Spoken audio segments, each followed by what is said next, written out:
It would definitely be tempting. Be tempting. Yeah, so I'm going to go with most likely yes. I would fight at 165.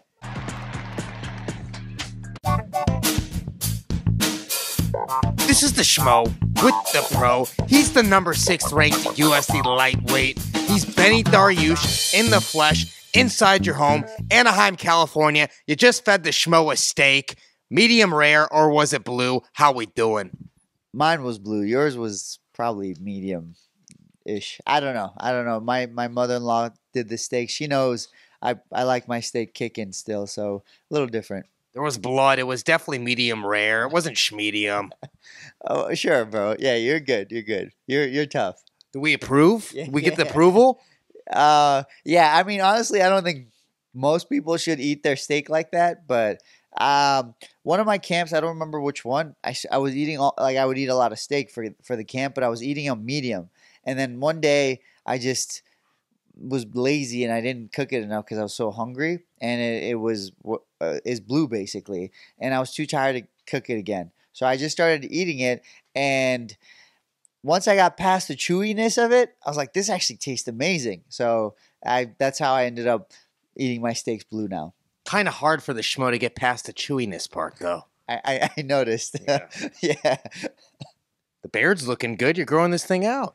Yeah, so I was actually going to shave just for this interview, but the last couple of days, Emma's been just grabbing it and pulling it, and it actually really hurts, and she laughs every time she does it, so I was like, you know what, we'll keep it till she gets bored of it.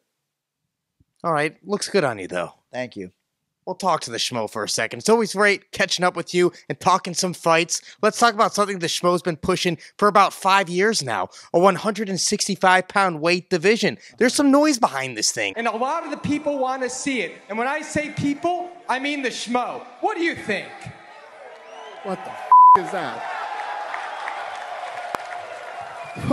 What the just happened? Yeah, it's not going to happen, Schmo. Sorry. Conor McGregor is now officially fighting Michael Chandler. The wait paid off, Mr. Iron Michael Chandler. You got the red panty night. He's fighting Conor McGregor, UFC 303. They're talking 165-pound weight division, possibly a title that they'd make for this too. DC's proposing this. Do you like 165 pounds, Beneil? So I would assume if you do 165, then you're going to move the champion to 175, Leon Edwards, right? Welterweight's got to go up to 175, increments of 10. Yeah. That being said, I'm not against it. My only issue is Conor and Chandler aren't deserving, because I don't think either one of them is coming off a win. So how are you going to give guys who aren't coming off any wins an opportunity to become champions? But at the same time, it's a new division. They're big names. It wouldn't, like, I wouldn't be like, oh my gosh, this is awful. But I would like to see some other guys maybe more deserving with W's on their records. But if it happens, it's fine. I wouldn't be against it. And the 165 division, I think, is actually really interesting, because you're not really diluting the talent. You still have plenty of talent. And then I think the gap in the weight class is plenty. As long as you're not doing like every 5 pounds a new champion, you're going to be fine. Would you fight in a 165-pound weight division? It's actually really tempting, because I don't walk around that much. If I'm on top of things, I'm like 178, 180, right? So it would definitely be tempting. Be tempting. Yeah. So I'm going to go with most likely yes. I would fight at 165. There it is. We got Alva running through here during the interview. She hears Emma crying, so she's like, let me go see what's going on over there. It's a good big sister move. Yeah, hopefully she goes and makes it better and not worse. We'll see. We'll see. To be determined. Now talk to the Schmo for a second, though. You got a favor in that fight between McGregor and Chandler? How do you see that one playing out? Well, it's the issue is I don't know what McGregor's been doing, and I know social media can be not distracting, but doesn't give you reality. Like, he might actually be training really hard while posting a bunch of stuff where he's partying, so in a way to confuse his opponent or make the opponent take him lightly. And then on the other hand, Chandler, even though he's not coming off of wins, he's been in battle. He has been in a lot of wars, so he is I think in a good spot. So I think in a technical fight where both guys are at their best, I think Conor should win because his counter striking is perfect for a guy like Chandler. But Chandler, man, he could pull it off. He still has a lot of speed. He has a lot of he has pretty good wrestling. He knows how to cover distance well. It's a really interesting fight because you don't know who's going to show up. Meaning you don't know if Chandler's going to show up, fight methodical, fight well, and keep his base and cardio for the 3 rounds or 5 rounds the fight is. And then with Conor, you just don't know. It's a surprise. So I think it's actually a really exciting fight to look forward to. I didn't even think the fight was going to happen. So I was wrong there, and I'm glad it's happening. Former opponent Arman Tsarukyan, after he beat Charles Oliveira at UFC 300, he was offered the fight against Islam Makhachev over there in New Jersey, UFC 302. Not enough time for him. He didn't want the quick turnaround. If you were in his shoes, would you take that fight for the title, or would you have waited like him? I think he's clearly now the number 1 contender, and I think he has the ability to wait. So I would wait. Unless he felt super good and he's like, I'm good to go, weight cuts, no problem. That's the only way. That happened more when I was young. I remember the first year and a half or 2 years in the UFC, I had like 7-8 fights, and I was like, this is no problem. And then my weight started going up, and then weight cuts became harder, more injuries, stupid stuff like that. It made fighting consistently more difficult. So I mean, if he feels great, take the fight. But clearly, he's not feeling so good. He just went through a war. I think he made the right decision waiting. Your buddy Sean Strickland, he's fighting Paulo Costa. When Robert Whittaker was here in Anaheim fighting Paulo Costa, he came to your gym to train with you. So how do you think the matchup's going to go for Sean Strickland and Paulo Costa? Yeah, I've grappled with both of them. And people might not believe it, but Sean is actually a great grappler. Very hard to take down, very hard to hold down, and surprisingly, same thing with Whittaker, and they both favor striking. So, Sean fighting Paulo Costa, I think is going to be a stand-up fight, obviously. And that being said, him and Whittaker have really different styles. So the way Sean, I think, should approach it, he does need to be the bully. I think if he backs up. And, I think he was doing a good job of it in the Dricus fight, but eventually he started backing up. It could have been because of the cut for whatever reason, but when he started backing up is when Dricus took over. So I think if Sean can bully Paulo and move forward, the pressure is I don't think Paulo's used to fighting going backwards, and I think that's something he can take advantage of. And I think he can really make things work. I think actually Sean does his best work when he's going forward. He's very aware of defense. You watch his fight with Adesanya, checks all the kicks.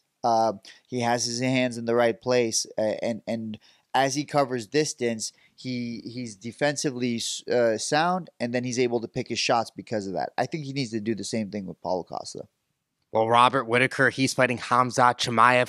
Which of the two men between Sean Strickland and Robert Whittaker, who is former champion, has the best opportunity to become champion again, you think, in the middleweight division?